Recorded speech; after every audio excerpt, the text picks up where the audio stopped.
बाबर, बड़ा अच्छा मोमेंटम था इस मैच से पहले, आपकी भी फॉर्म वापस आई, सारा क्राउड चेयर अप था लाहौर के खिलाफ 50 की। क्या ऐसी गलतियां कोताहियां देखते हैं जो इस मैच में दोबारा जो है दोहराई हैं? पहले मैचेस में भी होती रही हैं, लेकिन रन्स आपके जब आए हैं तो मोमेंटम आपको, कॉन्फिडेंस आपका बिल्ड हुआ होगा, तो कैसा लग रहा है अभी अभी आगे मैचेस के लिए क्या हिकमत अमली अपनाएंगे? देखें कादर भाई, जब आप चीज़ों को यहाँ प्लान जो आपने किया होता है वो आप एग्जीक्यूट नहीं करते। फर्स्ट 6 ओवर दोनों दोनों में, बैटिंग में और बॉलिंग में हमने जो है वो एग्जीक्यूट नहीं किया। फर्स्ट 6 ओवर जिस तरह हमने पिछले मैच में हमने डोमिनेट किया, हिट को, लेंथ को जो हमने हिट किया उस पर, और मूवमेंट मिल रही थी हार्ड लेंथ को, तो वो हमने थोड़ा सा मिस किया, जिसकी वजह से जो है मोमेंटम उनकी तरफ गया। फिर जब मोमेंटम फिर हमारे पास वापस आया, स्टिक कर लिया था, लेकिन हमें जब स्टार्ट हुआ तो आपको नज़र आ रहा था 200, तो लेकिन उसके बाद हमने बॉलर्स ने जो है वो बैक टू अपने प्लान्स पे आए। फील्डिंग बहुत मैटर करती है, बहुत ज़्यादा मैटर करती है फील्डिंग भी, कि हमने फील्डिंग भी वैसी नहीं की जैसे हमें करनी चाहिए थी। बैटिंग में बिल्कुल अर्ली ऑन, फिर वही जो आप स्टार्ट अच्छा करते हैं तो फिर आपको मोमेंटम देखें, जब मोमेंटम मिलता है तो चीज़ें आसान लगती हैं, तो वो चीज़ हमें मिली नहीं। 2 ओवरों में हमने चार्ज किया, लेकिन फिर वो बैक टू बैक विकटें गिरी, और नए बैट्समैन जो आ रहा था उसके लिए थोड़ा मुश्किल हो रहा था, लेकिन वहाँ पे इतनी कोई मुश्किल कंडीशन नहीं थी कि इस तरह बैक टू बैक विकटें गिरे। ये हमें बैठ के इस पर डिस्कशन करनी पड़ेगी, और हम कोशिश करेंगे कि आगे जो आने वाले मैच हैं उसमें हम अपना 100% दें, और आई बिलीव कि हमारे पास ऐसी टैलेंट और हमारी कम्बिनेशन है कि हम अच्छा कर सकते हैं। बाबर भाई, पेशावर ज़ल्मी बैटिंग के ऊपर आपके ऊपर रिलाई करते, साइम के ऊपर और मोहम्मद हारिस के ऊपर, जितने मैच आ रहे हैं उनमें मोस्टली ये चारों जो बैकबोन है पेशावर ज़ल्मी की बैटिंग में, ये परफॉर्म नहीं कर रहे। यही रीज़न बन रही है पेशावर ज़ल्मी के हारने की? नहीं, रीज़न ये नहीं कि सैम नहीं कर रहा। देखें, सैम को आप इस पॉइंट ऑफ व्यू से भी देखें कि वो 3 महीने बाद कम बैक कर रहा है, इंजरी से आया, और उसकी जब आप इतना ब्रेक आता है ना, जब उसकी जो फॉर्म थी उसमें ऐसा लग रहा था कि सैम ही है। लेकिन जब आपका ब्रेक आता है या कोई ऐसी चीज़ आती है, फिर दिमाग में बहुत सी चीज़ें आती हैं। बच्चा अभी यंगस्टर है, आने में थोड़ा सा टाइम लगता है, इतना उसे मार्जिन दें। और जब आपको पता है कि सैम खेलता है और वो डिफरेंट बॉल गेम खेलता है, तो थोड़ा सा उसको टाइम लगता है। और बिल्कुल मैं वैसे नहीं खेल रहा जिस तरह मुझे जो एक्सपेक्ट कर रहे हैं ज़ल्मी और लोग, और हारिस भी थोड़ा सा देखें कि उसकी वैसी जो है फॉर्म है, लेकिन वो ऐसी नहीं है कि वो थोड़ी सी टर्न ऑन करे उसमें, क्योंकि जब भी वो आउट हुआ है वो जल्दी आउट हुआ है, या जब क्रूशल टाइम पे आउट हुआ है। जो गेम में मुझे लगता है कि गेम अवेयरनेस जो है वो थोड़ी सी जो की पॉइंट्स हैं वो मेरे ख्याल उसमें वो मिस करता रहा है, कि 2-3 ऐसे मैच थे कि बहुत इजी मैच, बहुत अच्छी बैटिंग कर रहा था, लेकिन एकदम जो है वो गलत शॉट सिलेक्शन जो की है, वो ये चीज़ें आप वक्त के साथ सीखते हैं। और जिस तरह हमारे पास यंगस्टर हैं, और जिस तरह हमारी ओवरऑल बॉलिंग है वो इन एंड आउट अच्छा करती आ रही है, कभी अच्छा नहीं कर रही। हमें कंसिस्टेंट होना पड़ेगा, हमें हर चीज़ में कंसिस्टेंट होना पड़ेगा। फील्डिंग अच्छी करनी पड़ेगी, बैटिंग अच्छी और बॉलिंग अच्छी करनी पड़ेगी। कम बाबर, अबू बकर तारड़ फ्रॉम वालेकुम क्रिकविक। सलाम। बाबर, आज जो चेंजेस थी आपकी टीम में और उसके बाद फिर टास्क का डिसीजन, उसको कंडीशंस देखते हुए कैसे रेट करते हैं?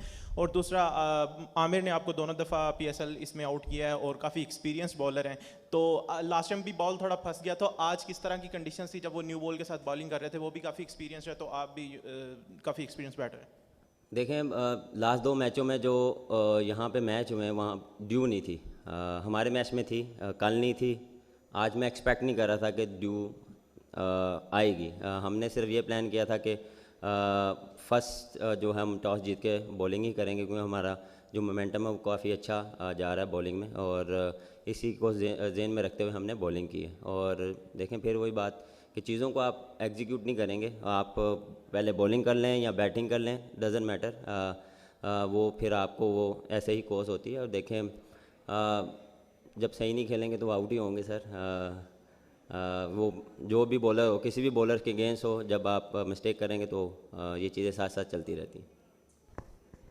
बाबर, आपका जो पैच है कंसिस्टेंटली ना खेलने का थोड़ा सा लंबा रहा है, लेकिन जिस तरह कि आपने 2 इनिंग्स खेली इसी पीएसएल में, तो लग ऐसा रहा था कि आप बड़ी अच्छी निक में आ गए। कहाँ आप अपने ज़ाती तौर पर अगर हमसे पूछना चाहें, कहाँ पिछले 1-1.5-2 साल में कहाँ पे फ्लाज रहे, जो कि कंसिस्टेंसी जो कि आपका एक खासा रही है, वो आप हासिल नहीं कर पा रहे? देखें, बहुत सी चीज़ें ऐसी हैं जब आप ट्राई करते हैं, कोशिश करते हैं, लेकिन आप नहीं कर पा रहे, लेकिन मेरा जो बिलीव और जो मेरा कॉन्फिडेंस है वो हमेशा नेट में और जो मेरी प्रैक्टिस है उसमें मैं अपने आप को प्रिपेयर करता हूँ। उसमें मुझे बहुत अच्छा जो है वो कंफर्टेबल हूँ और बहुत कॉन्फिडेंस आ रहा है। लेकिन मैच में वैसी चीज़ें नहीं आ रही। कभी कभार आपके साथ ये नहीं कह सकता कि बैड लक भी हो सकती है, लेकिन मैं रोज़ कोशिश करता हूँ कि अपना 100% दूँ और जितनी भी मेरी स्किल्स हैं उसको मैं अपना जो मेरा कॉन्फिडेंस है जो मैं करता आया हूँ उसी पे रहूँ। कोई नई चीज़ ट्राई करने की कोशिश ना करूँ। बड़ी चीज़ें ट्राई की हैं और लेकिन वो कोशिश करता रहूँ कि मैच में अपने आप को सिंपल रखूँ। बाबर, बड़ी तादाद में फ़ैन्स आपको देखने के लिए आते हैं, आज भी बड़ी तादाद में आए हैं। अल्लाह पाक ने आपको बहुत इज़्ज़त दी है।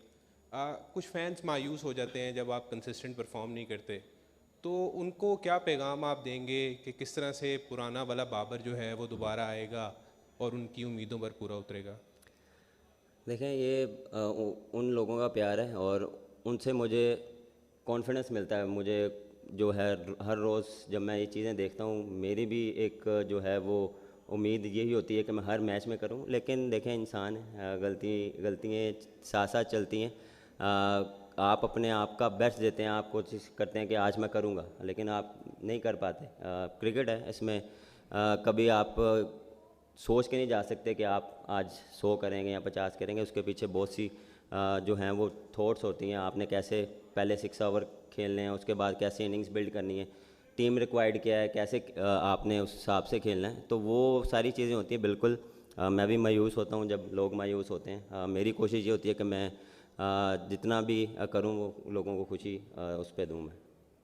बाबर भाई, एक तो आज लोएस्ट टोटल था पेशावर ज़ल्मी का इस पीएसएल के अंदर, ओवरऑल पीएसएल के अंदर, तो क्या समझते हैं इस टोटल के बारे में? आप उस तरह से एग्जीक्यूट नहीं कर सके अपने प्लान। दूसरा बताइएगा कि फ़हीम अशरफ से एक्सपेक्ट कर रहे थे कि वो आज 5 लेगा पेशावर ज़ल्मी के ख़िलाफ़, और साथ में ऐड भी कर दें कि अब दुआओं का सिलसिला शुरू हो गया हुआ है, क्योंकि अब 2 मैच आप हार चुके हुए हैं, सॉरी 4 हार चुके हैं, सिर्फ 2 जीते हैं, और रन रेट भी आपका काफ़ी डाउन है। सर, ऐसे दुआएं तो और टीमें भी कर रही हैं क्योंकि ये सिचुएशन आती है। देखें, ये नहीं है कि सिर्फ इस सीज़न में आ रही है, हर सीज़न में ऐसा होता है कि 2-3 टीमें ऐसी होती हैं कि यहाँ से ये हार जाए, ये यहाँ से जीत जाए, ये वहाँ से जीत जाए। तो ये चीज़ें यही खूबसूरती है। कभी कोई जो टीमें फंसती हैं उसमें ये है कि उसमें कौन से टीम ज़्यादा अच्छा करैक्टर प्ले करती है, कौन सी टीम ज़्यादा स्ट्रॉन्ग है। मेरा मानना ये कि जो सी टीम ज़्यादा स्ट्रॉन्ग होती है वो उसको लेकर चलती है। जितनी कम गलतियाँ करेंगे, हाँ आपने देख लिया कि आधा टूर्नामेंट हो गया, उसमें क्या हमने गलती की, हम उस पर बात करेंगे, उस पर बैठ के डिस्कशन करेंगे, कम्बिनेशन पे बात करेंगे, अब क्या किस तरह से आना है। कंडीशंस को भी आपको पता लग गया कि क्या है, कैसी हो सकती हैं, तो उस हिसाब से आपको अपने आप को प्लान करना पड़ता है। और दूसरा सवाल क्या है? देखें, फ़हीम भी जब आपकी विकेटें ऐसे गिरी होती हैं तो फिर कोई भी बॉलर आपको डोमिनेट कर सकता है, और मेरे ख्याल से फ़हीम को ये था कि उसको थोड़ा सा एक्स्ट्रा बाउंस मिल रहा था जिसकी वजह से बैट्समैन डिसीव हो गए थे। Thank you everyone, thank you.